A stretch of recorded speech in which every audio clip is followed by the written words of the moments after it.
If you've ever wondered whether Q waves are normal or abnormal on an ECG, this video is for you. Hello everyone, Medic Level Up here, and we're back again with another video. Today's video is going to be about Q waves. Stay tuned.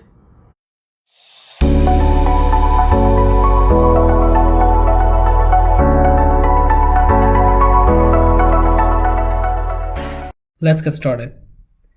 So before we discuss Q waves, it is important to understand the nomenclature. A small Q wave like this is represented by a small q. A larger and deeper Q wave is represented by a capital Q.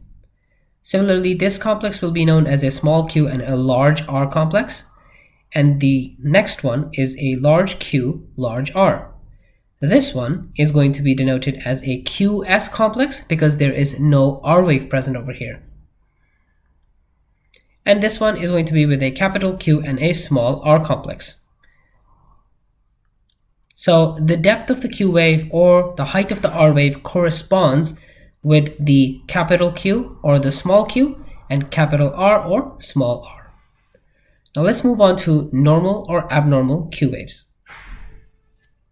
Let's look at the heart from a superior aspect. We're going to draw a left ventricle and a right ventricle and the sternum in front with some ribs on either sides. We're going to place the leads, lead V1 to V6, the precordial chest leads.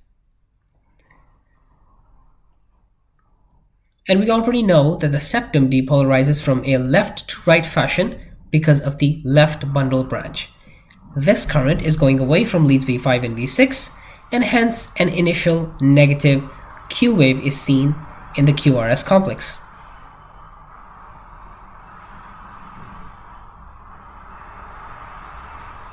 If you look at the same current in a vertical plane, we can see that 1 and AVL leads are directed over here.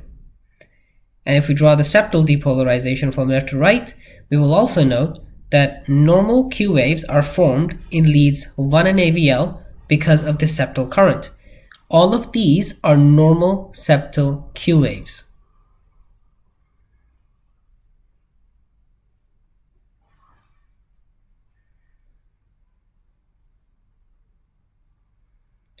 Now let's look at a vertical heart. Let's say, for example, you have a patient who has either COPD or any kind of pulmonary disease pattern, or is a tall, lean, thin patient, and he has a vertical axis. Now what tends to happen is that if you draw the inferior leads, which are 2, 3, and AVF, the septal depolarization somewhat tends to go away from these leads, and hence tiny Q waves will be seen in the inferior leads, which are the 2, 3, and AVF. These are also considered to be normal septal Q waves in a person who has a vertical axis.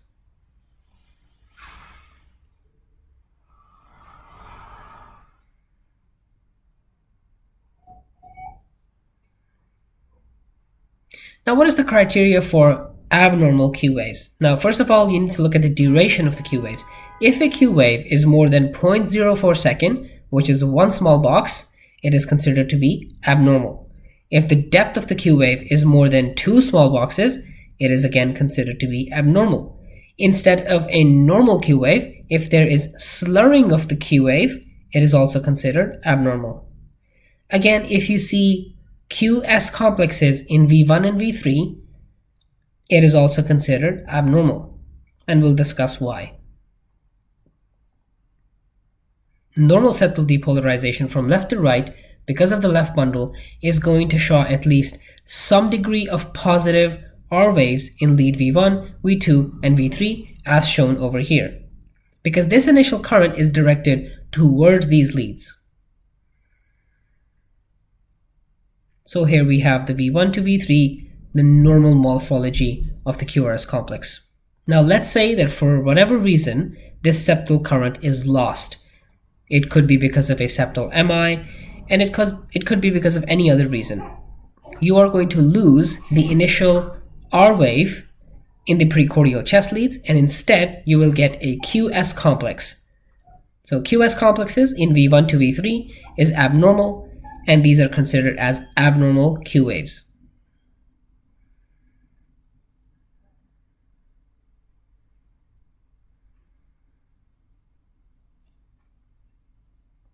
This is the criteria for abnormal Q waves. Make sure you remember this. The next thing is you have to complete the clinical picture in order to understand whether Q waves are normal or abnormal. Let's say, for instance, you have an ECG, and I will draw some of the leads over here: 1, AVL, 2, 3, and AVF. You have a normal lead 1, a normal lead AVL, a normal lead 2, a normal lead AVF, but in isolation, you have a tiny Q wave in lead 3 and a T wave inversion along with it.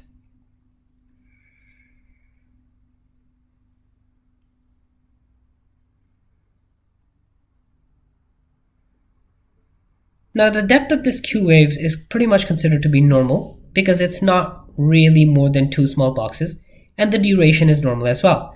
And in the other inferior leads, you're not really able to see any Q waves.